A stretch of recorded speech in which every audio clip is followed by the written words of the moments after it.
What is up, everyone? Thanks for tuning in to our ACF podcast, Awaken. Today, I will be your host, Josh, and alongside me is co-host Douglas. Say something.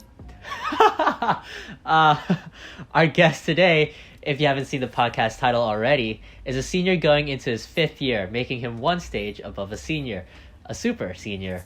He interviews people about many things, including Pokemon Go, works for the Bible Project, and is an outdoorsman. Welcome to the podcast, Kevin. Hey, thanks Josh. Thanks Doug. Thank you for having me here. So, yeah, like what we kind of just said before, you're a senior, but unlike your other contemporaries to say, you're not actually graduating this year, but you're taking a 5th year at UW. Yeah, that is right. You've not heard wrong. I will be sticking around for another year, and I think it's fun. It's fun to stay in school for longer. I won't be able to stay as long as Lewis. My goodness. I look up to that guy. He's gone through a lot of schooling. But I think going with an extra year of school, I won't need to do a master's. 2 degrees is enough. A degree in marketing and a degree in HCDE. I think, those 2 fields, learning both those, that's enough for me. So what are those 2 fields like, actually? Because, I don't know, just, the initials or, the things just don't, click in my mind right now. Yeah, well, marketing is more straightforward, I guess. I like to put it as helping people find the right product or service for their needs at the current time. So what they need at that exact moment, and really matching them up with really good solutions. I think that is what marketing should do when it's done right. With HCDE, that's a lot more obscure of a degree. It stands for Human-Centered Design and Engineering, and a lot of people get the acronyms messed up, so no worries if anyone falls into that bucket. But HCDE is really about putting people first and discovering how to build things that support other people, so that could be emotionally or physically. And I think it's a really fun major. I think it's really refreshing in that we got to think really deeply about the things we're building. Whether intentionally or unintentionally, the things we design and make can really advantage or disadvantage certain people. It might have a certain narrative, so how we design something is then based on the people we're designing for, and ethics. Is it morally right to do something this way? I think it's a really fun field that gets us thinking really deeply, really intentionally about the things we're making. Dang. So, I think one of the things is, whenever I go out and see products, I never really put, any attention into how they're actually marketed or how they're actually kind of, how do you sell this product? And I think that's kind of cool. There's kind of just a study around that, how to best, sell it to your audience and whatnot. So in terms of your, you're not actually graduating, you're going to your 5th year. I guess why is it that you need that 5th year? Is it because you're doing double degree? Is it also because of, Bible Project or any other kind of work?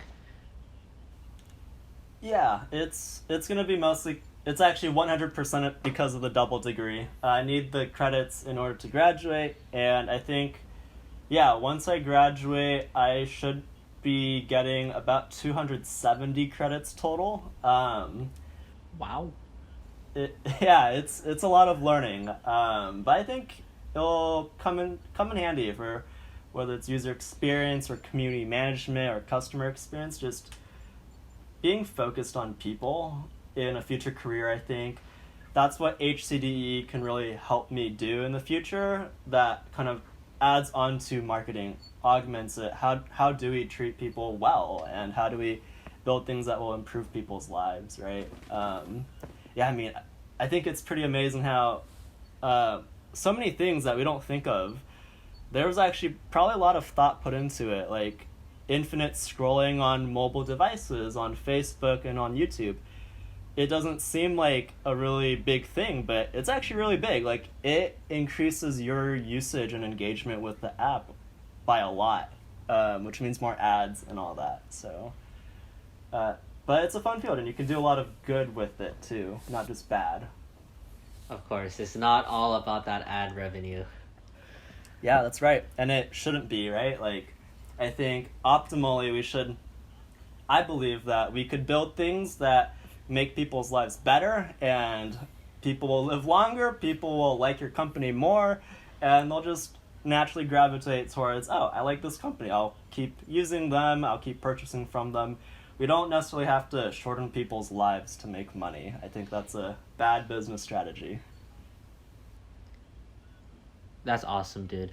And I think, like, kind of just branching to, like, the other side of things, which is the fact that you've worked with Bible Project as an intern, I believe, for, I think, the last, year or, like, two.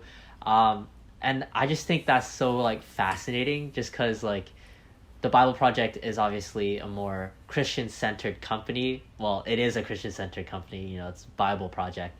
And I've kind of just, like, watched a lot of their videos, like, growing up through, like, high school, in small groups, at church. And I've kind of always used their resources as, like, a way to really appreciate the Bible more.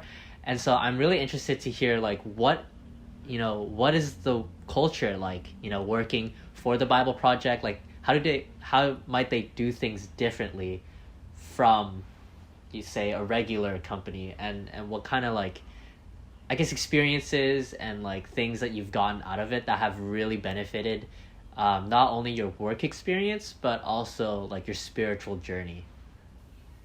Yeah, that's a good question. Okay, there's a lot of points there. Let's see.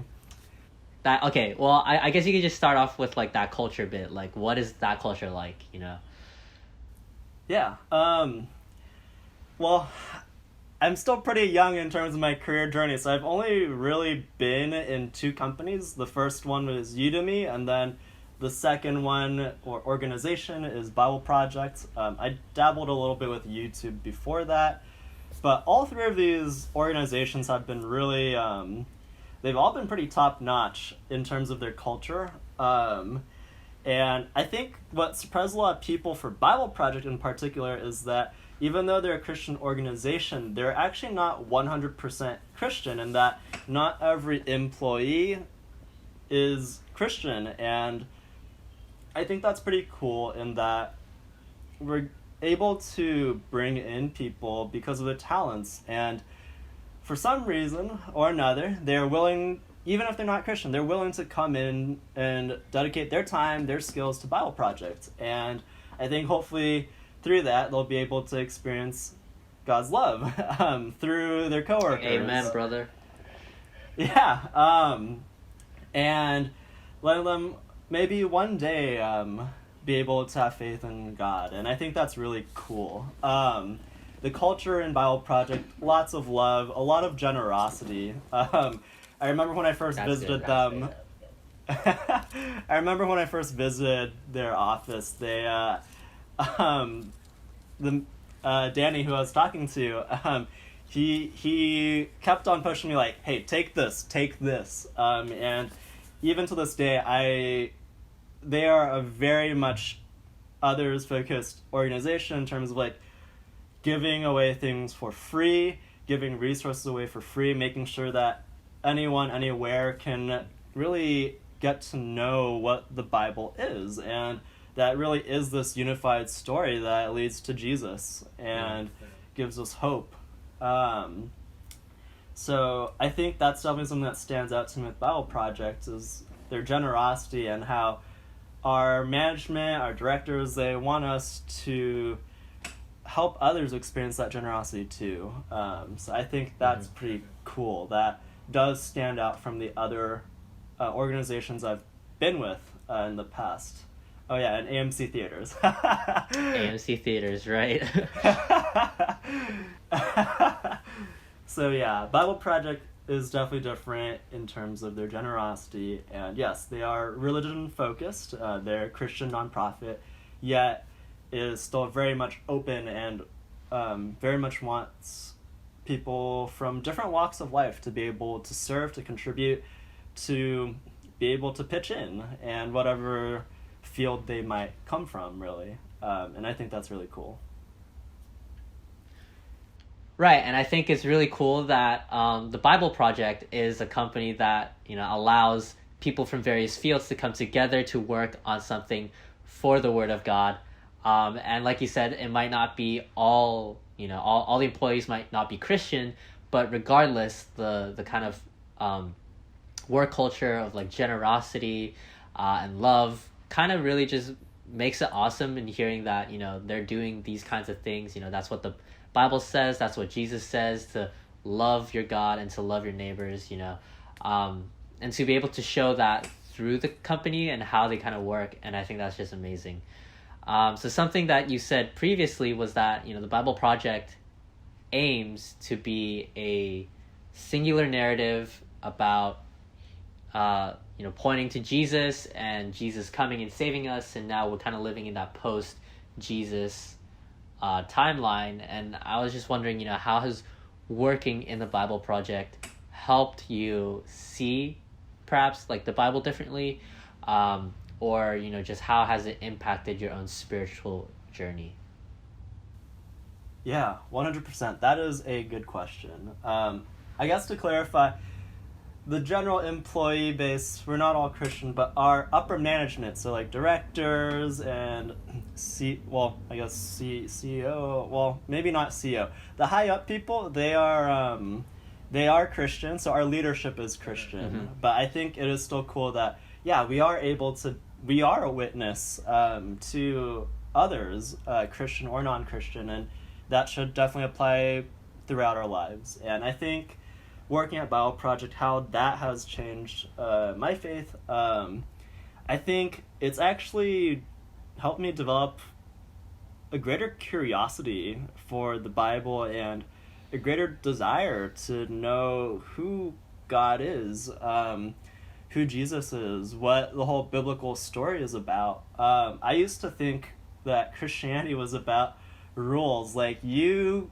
get all these things right, you do the right things, you know, don't hurt other people, right? Like, love others. Cool. You mark all these rules, you check all the boxes, right? And then you'll be saved. But I realized through time and through a lot of interesting events in life that weren't always so positive, that really isn't the case. That God isn't saying that, nah, you're going to be saved if you follow all these rules. And that's not true. I would say after all these years of learning the Bible and now working at the Bible Project, it's a lot more of like, whoa, there is a God who became man in the flesh. Still God, still man. Yet he loved us so much that he didn't give up on us, that he would die on the cross for our sins and basically save us from eternal pain and suffering. And Bible Project has shown me to go into that narrative and to see it as more of a holistic picture of like, wow, okay, Old Testament, I think a lot of people might see Old Testament as like, wow, God is always so angry there, or he seems to impose all these rules, people seem to break all the things, and I think just going back to that, it's like, oh, I look at the overall narrative and it's like, whoa, actually, I think I see God's love through all this, and that it's like, okay, he's giving people these chances, these opportunities. And you have great biblical heroes, Moses, Abraham, King David, and plenty more. Heroes of faith.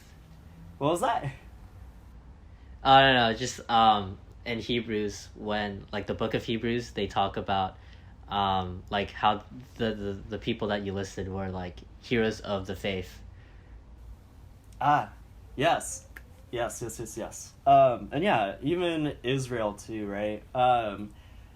We could say these are people who have been entrusted by God to potentially be the Messiah. And I think it's like, but they've all done great things, yet they've also failed because they're human, and we're human too. And that's kind of the repeated narrative within the Old Testament. There's a person who does heroic things, but then they kind of have some fallout, or they failed at something. Eventually, Jesus comes along, and that's through people's, like, the bloodline, right? Like, these people have failed, yet Jesus has come in onto earth through all of the people who failed. And he's come to redeem all of us. And I think that is pretty amazing, where even though we're all pretty messed up people, that God still uses us who are broken for good. And how, like, in the end, like, he really is in control of a lot of things. And I look at the New Testament and I see, like, definitely Paul's letters, and it's just, wow, just, I have transitioned. They're the best. What? Yeah, they are the best. Like, they are so theologically packed. Oh my. Yeah, but I think the apocalypse that Paul has, the kind of epiphany, was like, oh, the gospel, what that is. And I have totally seen God. I see Jesus. When I think of Christianity, I think of Jesus, how he's lived his life, and I'm just like, wow, he's lived a life of love. And I think that is what I want to try to do in my life as well. How do I show love to others in what I do, whether that's in work and school or just chill time? I think that has kind of helped me reshape what I think of Christianity from legalistic views to just, it is definitely love first and foremost for me. And that's what I think of. Yeah, sorry, that was very long, but yes, it has. Oh no, like that's completely fine. Like, use all the minutes you need to explain it in full detail. Yeah, just pop off. So I have a question for you then. It sounds like you learned a lot, like, while you're at the Bible Project. So when you first started working at the Bible Project, did you come in expecting more to learn more about the field, or more to grow in your faith and learn more about, like, the Bible? That's a good question. So I think it's a mix of both. It was interesting because I didn't think I would be working for a Christian nonprofit until later in my life. Like, for me, I was like, oh, I'll go into industry right now, and then later I'll loop back around and maybe go into nonprofit work afterwards. Like, World Vision has always been an organization that I've liked since as a kid, or Samaritan's Purse, but I didn't think I would enter into the nonprofit realm, especially Christian nonprofit realm, so early on. But I mean, a door opened, and I kind of just went with it. At the time, I was deciding between GitHub. They had a community management internship that was paying a pretty penny in San Francisco with housing. They were doing $35 an hour, which was pretty amazing for a non-tech. $35 an hour? Dang. $35 okay. an hour with housing in SF and non-technical, like community management. Wait, that's so good. Wait a second. And then Bible Project came along. They're like, oh yeah, we want to give you an offer too. At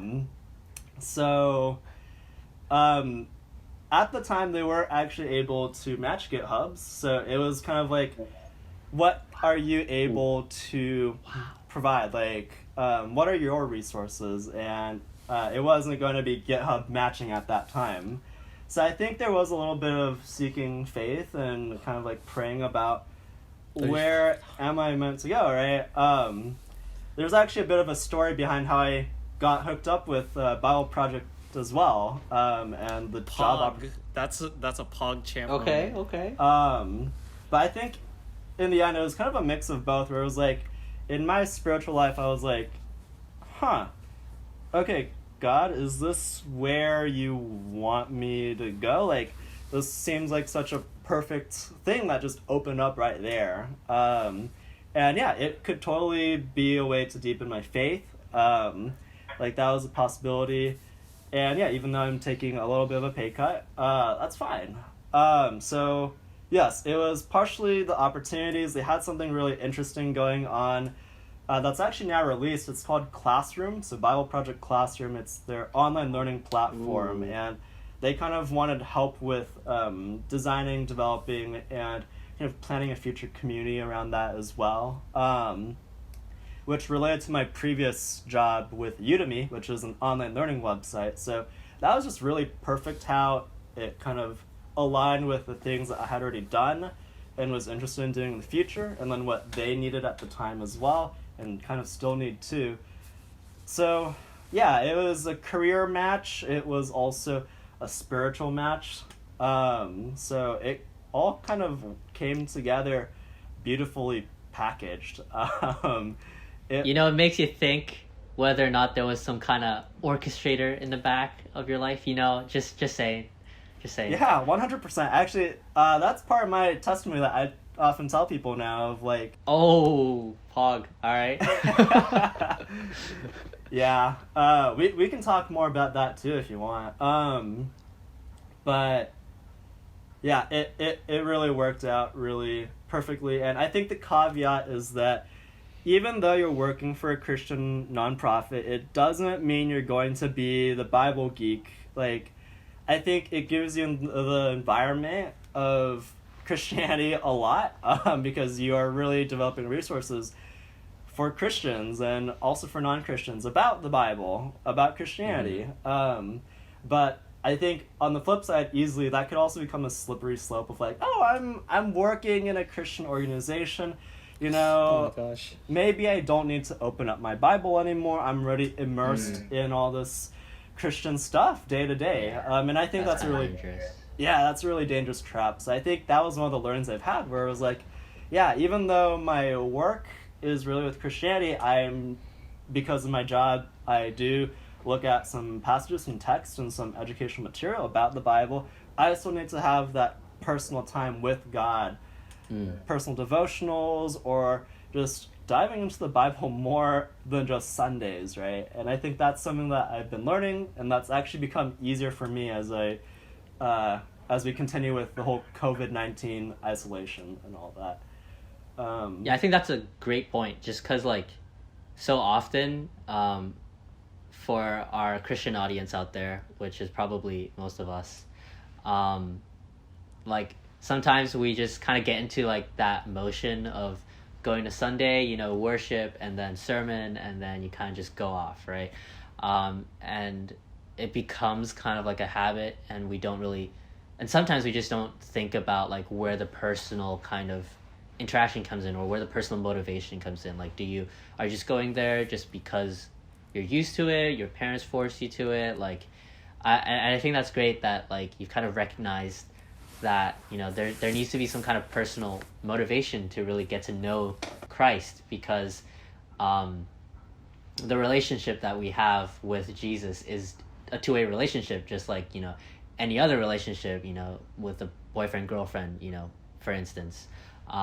You can't just have a one-sided relationship where Christ is trying to get to know you, but you're just trying to block it off or anything like that.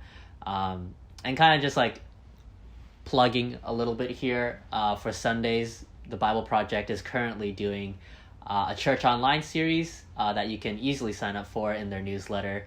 You just kind of put your email in, and they send you nice reflection questions along with a 7-minute kind of sermon-ish kind of thing, and a video that you can watch. And I think a nice little package for Sundays, so you can keep in the loop. But yeah, and moving on. Thanks for the plug. So you mentioned that you worked with Udemy, and also you worked with was it the Bible Project's Classroom online course, but you also used to be a Fig leader. Can you talk about your experience being a Fig leader?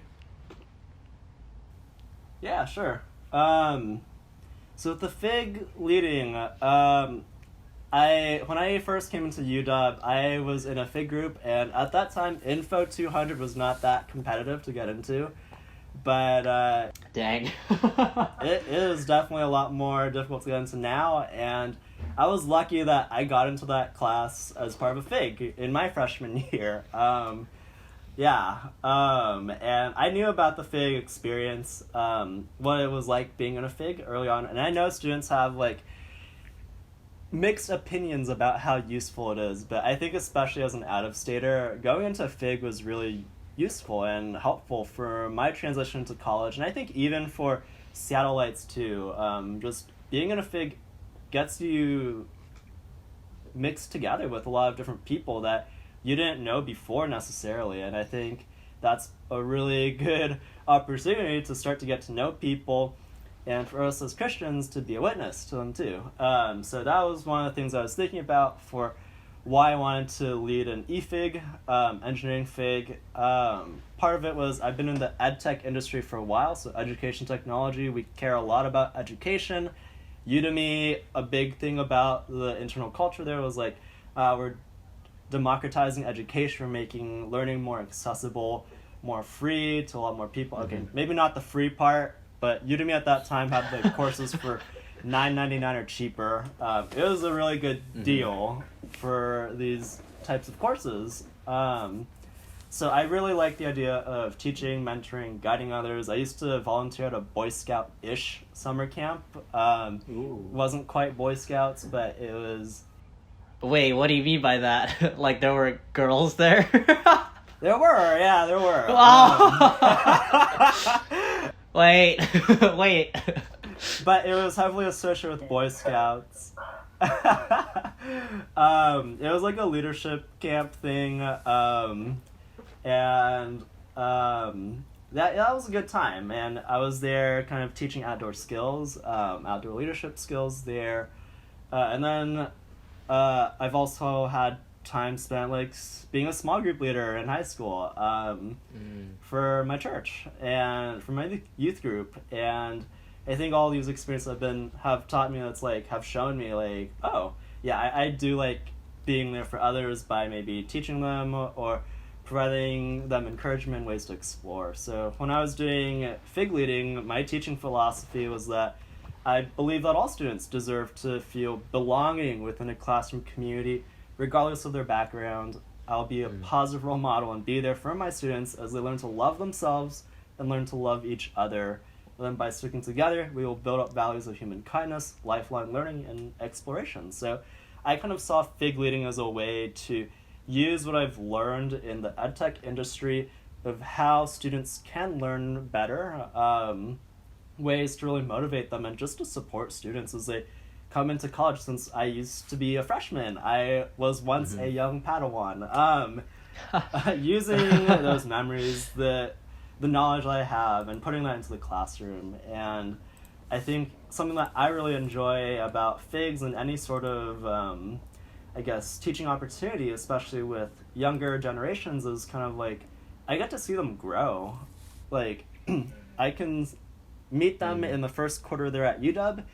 I'd love to keep in touch with them as the quarter progresses, and then to be able to see them graduate successfully, I think that is pretty amazing. Same with my small group back in high school. Like I had them as 6th graders, and they are now around 10th grade in high school, and they are soon going to be in college. Dang. And I'm so excited to see where they are in life, and I think that's pretty exciting. Also, I get to learn about what's cool now, like TikTok and whatnot. Gosh. TikTok. So that's no. fun too. Oh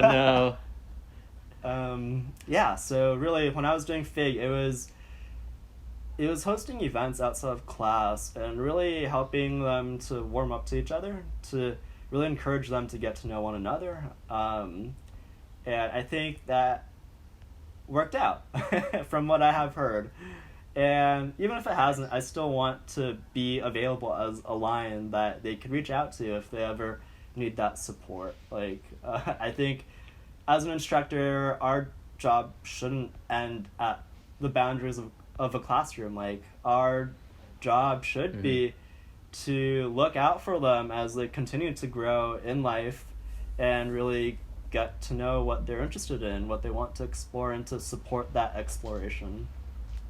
That's awesome, bro. Yeah. I'm not doing fig leading this upcoming year, but hopefully that means I'll be able to put more time into our AACF fellowship and to really focus on newcomers and freshmen as well within our fellowship. Yeah, I think, just regardless of whether it's a FIG or maybe it's like ACF, like whenever the freshmen kind of enter, at least like for myself, because I was also just like technically out of state, coming from Hong Kong, but I'm also resident.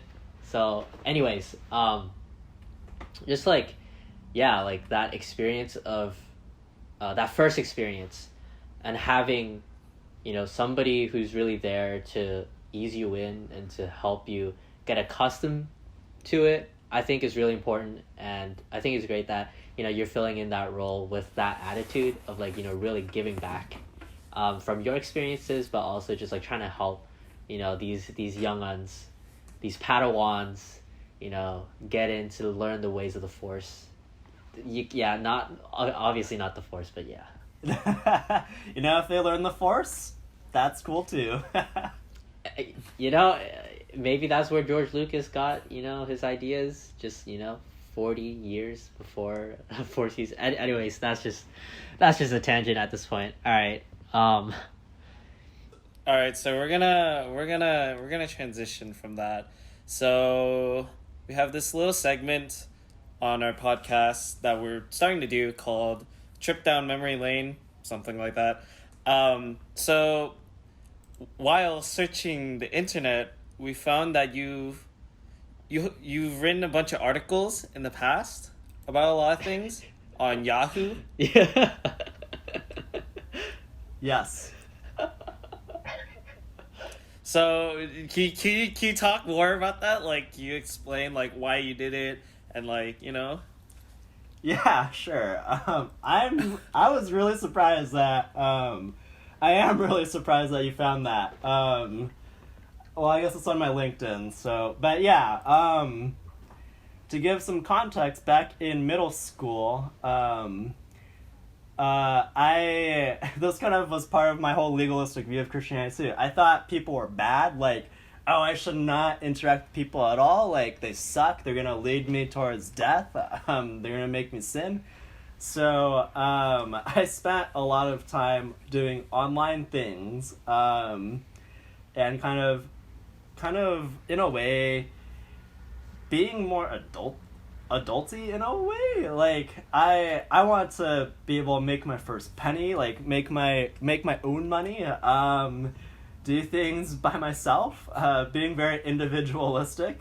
And before Yahoo, I was Answers.com. basically on Answers.com, and I would answer people's questions, became like a volunteer supervisor on there.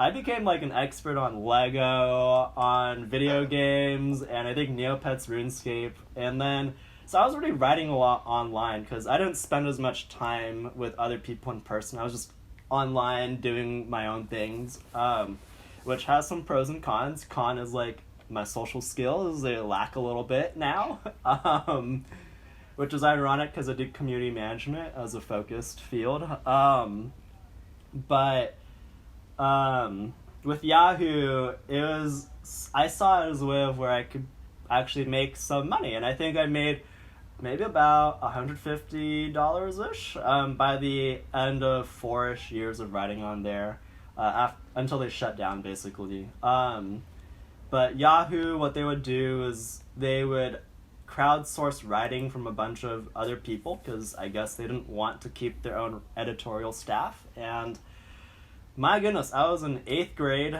and I saw that this was a way to make money online. So I used my writing chops that I had practiced for the past couple of years or so, and I started writing on YouTube. And I think at that time it was around London Olympics probably. Yeah, London Olympics. So one of my first articles was probably about that.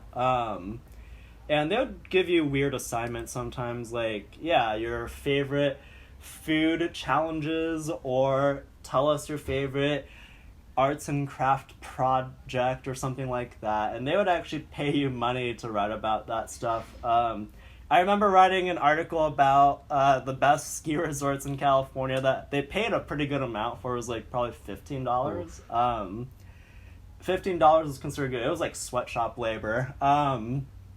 But it was money, and it felt good as a kid, as an 8th grader making money.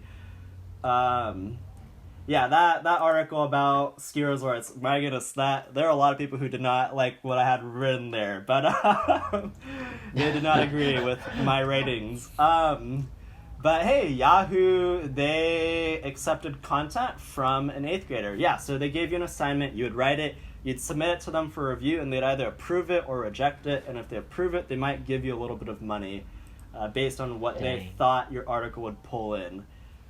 Since they went bankrupt, I'm telling you that they did not make very good decisions. I mean, one bad decision was letting an 8th grader write articles.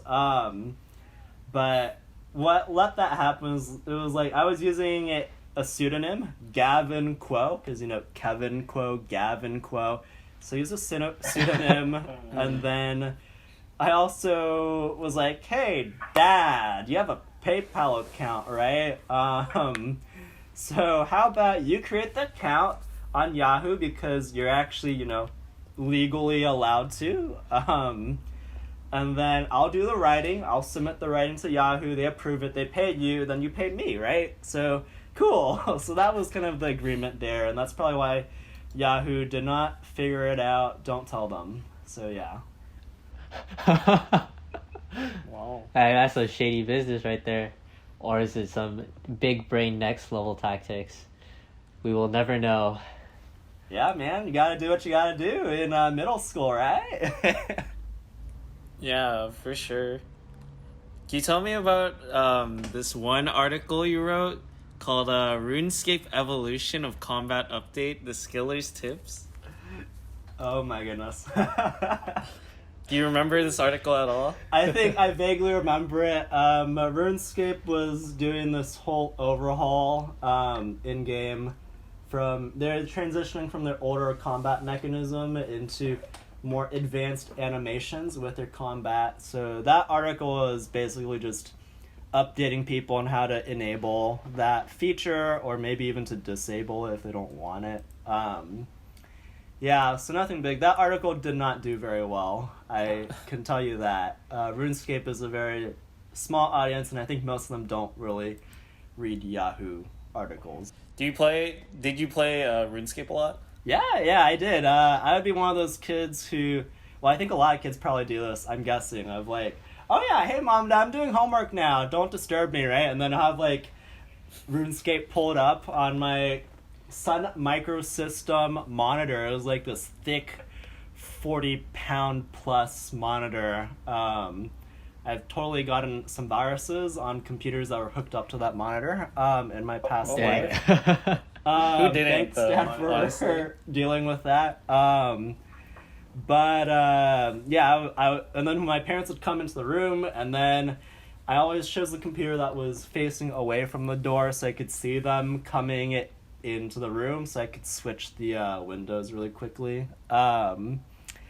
So yeah, I would play a lot. I would play at night as well, because their employees are based in the UK, so then their J mods, as we would call them, Jagex employees, they would log on during our wee hours of like our 4 a.m. is like their noon or something like that. So I would sometimes stay up, well, not even sometimes, often stay up until 2 or 3 a.m. to just be online and chill with them. We used to go bot busting a lot, so people who use robots or macros to play the game, we'd go find them and then ban them. I still play. I've been a player mod in that game since 2013, so that means I have the ability to mute people, and when I'm frustrated or I want nostalgia, I will log on and I'll go find some rule breakers usually advertising bots or gamblers, and go and apply some duct tape to them, mute them. So yes, I did write an article about RuneScape, and I did play it a lot, and I still do play it now. Wow. I mean, hey. So you made an early living. So I think, so you talked about your articles, and you kind of just made like a early living off that. Was that $150 for like 4 years of writing? About, yeah. I think I would have taken the GitHub offer.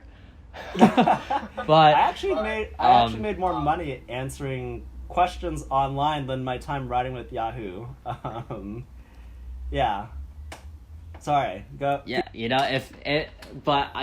I would take that if I could right now too. But before earlier on, I should say, you talked about also working for AMC, which I've never seen anybody or like know of anybody who has worked for like cinemas. I've only like heard of those stories of the horror that is American theaters, and I was just wondering if you could enlighten us on what the secret tip, like what are the things that go behind the scenes. Oh. Yeah, sure. I guess I used to tell people a lot more about my time at AMC. It was a highlight of my high school life. So I worked at AMC, I think, around my 11th grade or 12th grade year. Yeah, it would have been my 11th grade summer, I think. And I was there as a concessionist / film crew, so that means ushering. So I'd be one of those people who check your tickets before you come in. And I more often than not worked in concessions, so making popcorn or providing sales to people, food sales, upselling. Do you want this AMC stub cards? My goodness, that upselling was... We really had to try upselling. Feels bad, man. I think that I really enjoyed my time at AMC, though. Especially the time outside the concessions area, because you get sick of popcorn and smelling it after a while. But like sometimes we do checks inside the movie theaters, if anyone has their phone out, we could see their screen light, They'd have a clipboard near the emergency exit too, where we mark things off. Some tasks would be like, we have to check the emergency exit doors to make sure no one propped it open. That's because of the Aurora shooting, unfortunately. So there are a lot of things we had to do within the theater to make sure we kept it running properly. Like, one of the things I learned was that movie theater houses, like, you actually need air conditioning in them because the projectors are really hot. And if your AC breaks, even within the place where people are sitting, then that whole room will become like a jungle. So that's one thing. Yeah. We had really awesome parties, though. I had a really good manager. He's still in the theater industry today, actually. Not too far from home. But we had a lot of parties, so we played video games on the big screen. So we played Until Dawn. Rocket League.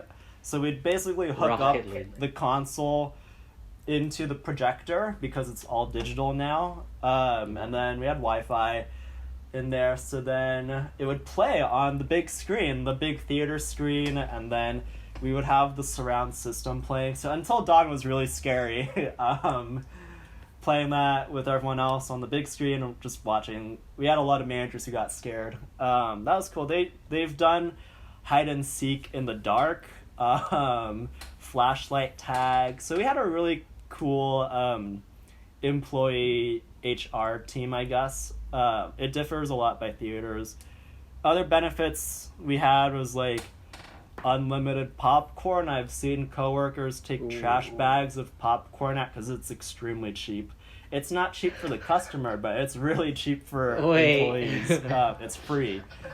Free drinks. Hot food was discounted heavily. Free movies. So for us regular crew members, we would get basically me plus one. So you could bring anyone you wanted with you to a movie showing, as long as you weren't scheduled to work then. You could do that at any other theater as well. That was AMC. You just tell your manager, they'll call that theater's manager, and then they'll work it out. You could go in with the free movie. So that was really helpful if you were like traveling. You get to take home the movie theaters and the cardboard standees. So I got the Straight Outta Compton one. Yeah, those things are actually really difficult to take apart. They're really sturdy. It took me an hour or so to take down the Straight Outta Compton one, and that was a really simple cardboard standee too. But those are some nice benefits. Yeah, I had a really fun time there, and I think it was cool that actually showed me that I really enjoyed working with people, with customers, like up front with them. I think there's a lot of people who don't really enjoy that type of work because, yeah, a lot of people can be pretty mean. I was really thankful to have a manager who stood up for us when there would be customers who would not be so satisfied or were asking for something like refunds. And our managers would have our backs, which was really cool. So AMC definitely kind of showed me of like, oh, I really do want to focus in a future career that works with people and supports them. Because, you know what? I think that's a cool challenge. Like, someone's unhappy, how can I make their day better? And even though they're mad right now, they're angry, they're upset, like, I can be there for them even when they're not happy. And when they are happy, yay, that's awesome. Put a smile to their face. And so, thank you, Kevin, for kind of sharing that brief trip down memory lane. And, you know, just before we kind of wrap everything up, you know, I think scrolling down your limited Facebook profile page, you have, you know, a lot of pictures of going outdoors. Like we said in the intro, you're kind of like an outdoors kind of guy. I know you love hiking, and I think your profile picture was kind of just you on a skiing slope, or maybe snowboarding. Couldn't really see your legs, but it's just like, and also the fact that you taught, you know, outdoor stuff to that thing with the Boy Scouts, and so I was just wondering, you know, why was this so appealing to you? Like, what made you so attracted to the outdoors? Yeah. So I'm gonna be truthful here. Like, I did not want to join Boy Scouts initially. Like, I was like, Mom, Dad, you're just making me join. And they told me that they didn't force me to join, but you know what? I'm gonna tell them that they did pretty much force me to join. I didn't want to join because it was like a combination of being scared. I didn't really want to go out of my comfort zone. And I was afraid that people would be mean or that, you know, I wouldn't fit in. It was very much the opposite. And being in Boy Scouts, that helped me get comfortable with the outdoors, to know that, oh, it's not this scary place. It can be scary, but you just prep well for it. Like, you're not going to be eaten by a bear each time you go out. Like, that risk is pretty minimal. So for me, the outdoors, it's a place where I find relaxation and rejuvenation. It's kind of like a way to slow down in life, away from the hustle and bustle of the city. For me, it's also an appreciation for God's creation. I've been able to witness some crazy, beautiful, picturesque scenery, and I've been able to also look at some very beautiful tiny plants that are just like 5 inches tall. And also in the Pacific Northwest, my goodness, the berries are so abundant on the trail. There are so many that you can eat, and they taste very, very good. So, oh, yeah, you can straight up just pick it and eat it? No washing, no nothing?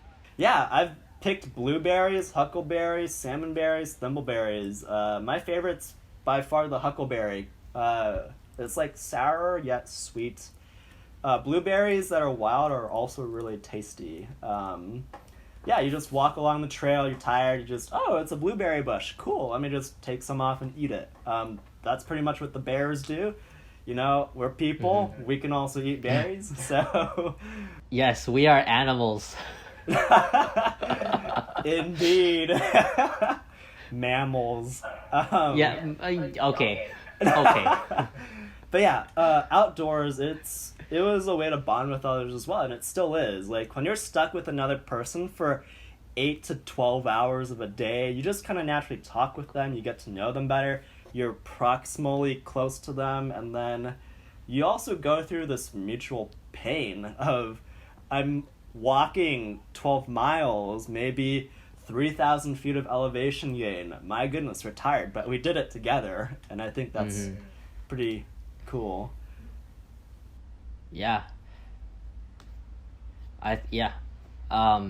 Like, I've been in some hikes in Hong Kong too. Some treacherous, some, you know. I remember a point where we were on an expedition for like a school kind of thing. It's kind of like Boy Scouts, but not really. But it was like our planned trail was actually overgrown with like bushes and stuff, so we didn't actually find it. And like it was raining and everything kind of just like came crashing down. We couldn't make it to the campsite where everybody was, so we were kind of stranded. But I think it was really, I think like I really underappreciate going outdoors, like hiking and doing all that. And I think I've also just like heard stories of people who have witnessed, like you said, God's beautiful creation, and they just come to Christ because of that, which I find really surprising, but also just like wow, like God can work through his creation, just like nature, you know. I think that's really awesome that like God can just kind of just show his magnificence through, you know, just standing at the top of a peak and looking down, and there's like a bunch of forests, like just beautiful colors, and like the animals and everything. And yeah, I think which is kind of a shame, really, because of the current situation that we're in right now. Yeah, it's not all for loss, though. I mean, it's temporary, right? And I think when things reopen, nature will be right there for us. We've given nature a little bit of a rest all these weeks, and you know, and months too. And when things reopen and we go back out there, I'm sure there's going to be a lot more nature ready for us. And nature can even be in your backyard too, right? Like the trees, the birds, definitely. Like they're out there too. And you know what? This is going to be a little bit of a tangent, but you mentioned like God working through his creation, and then I'm thinking of God working through people, like how that's amazing. The outdoors and AMC theaters, and then also just how I ended up with Bible Project. And I thought of Zootopia, of all things. Bible Project is an animation studio. I was watching Zootopia this week, and I had realized that there was kind of like this Easter egg on one of the license plates on a car. And it's actually Jeremiah 29:11, JER 2911, which I thought was it's actually really fitting in the context of the movie, now that I think about it.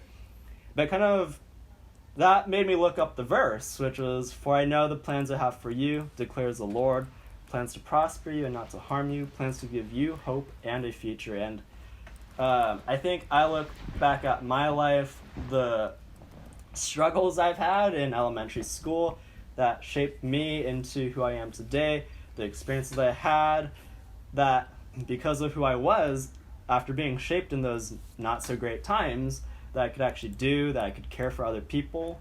And then even in college, even though I struggled with some friendships and social stuff, because, you know, a good chunk of my middle school and high school life was doing things online by myself, being isolated. Like, even though I have made mistakes, I failed, sometimes I think of like, oh, I feel like I failed a lot of people, and I feel like I'm crap. I suck. I've ruined someone else's day, or I've just hurt someone.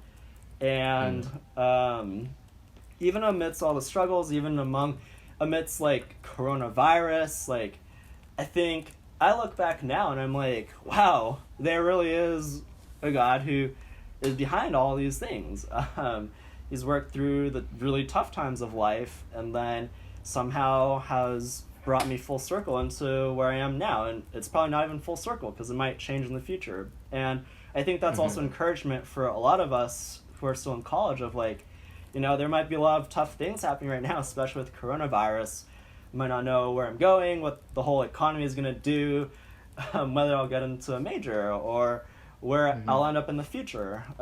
Is that going to be around Seattle or somewhere else? And I think, at least for me, Jeremiah 29:11's this really cool reminder of like, hey, you know, whatever happens, God is a good God. He loves us, and He has plans for us, and He wants the best for us, wherever that might be. Even though in the short sight of things, maybe we don't know why we're being put in these situations, good or bad. But in the long run, we have hope. And even if things don't turn out the way we want them to, and while we're here on Earth, in our current present state, in the future, we still have hope that we could grip onto and long for. Yeah. So I thought that was interesting that it's like, oh yeah, Zootopia, AMC Theaters, Bible Project is an animation studio, outdoors, animals. That kind of was fun. A little epiphany and tangent. I'm sorry. It was a rabbit hole. Hey, that's a good one. Well, thank you, Kevin, for coming on to the podcast. Thank you for sharing just a little bit about your story and your life and just kind of what's been going on. And before we head off, is there anything you'd like to just impart onto our podcast listeners? Any wisdom as a senior? Well, I have some encouragement and I guess a little bit of tips and tricks, like, or regret. Okay, I'll start with encouragement. Hang in there. It's almost summer. You've almost made it. You're almost there. Keep on doing it. Keep on watching those lectures. Keep on doing that homework. And you know what? Summer is within reach. You're almost there. And I think for a little bit of advice for younger listeners, don't put homework and work and all that as the primary thing of your life. Like, I think it's really important to still focus on other people. Like, one of my biggest regrets of my time at UW was not putting in more time to get to know more people. So now I try to put people first a lot more, whether that's relationships, friendships, or just looking out for others. So that's my challenge for you, is to not just focus on school. School is important, but also focus on getting to know other people, your fellow friends, people you might not even know that well too. Get to know them, support each other, cheer each other on. That would be my advice right there. All right, thank you, Kevin, and thank you for tuning in to this episode of the ACF podcast. Everybody stay safe, hang in there. We're almost done with this quarter, and remember Leviticus 3:16.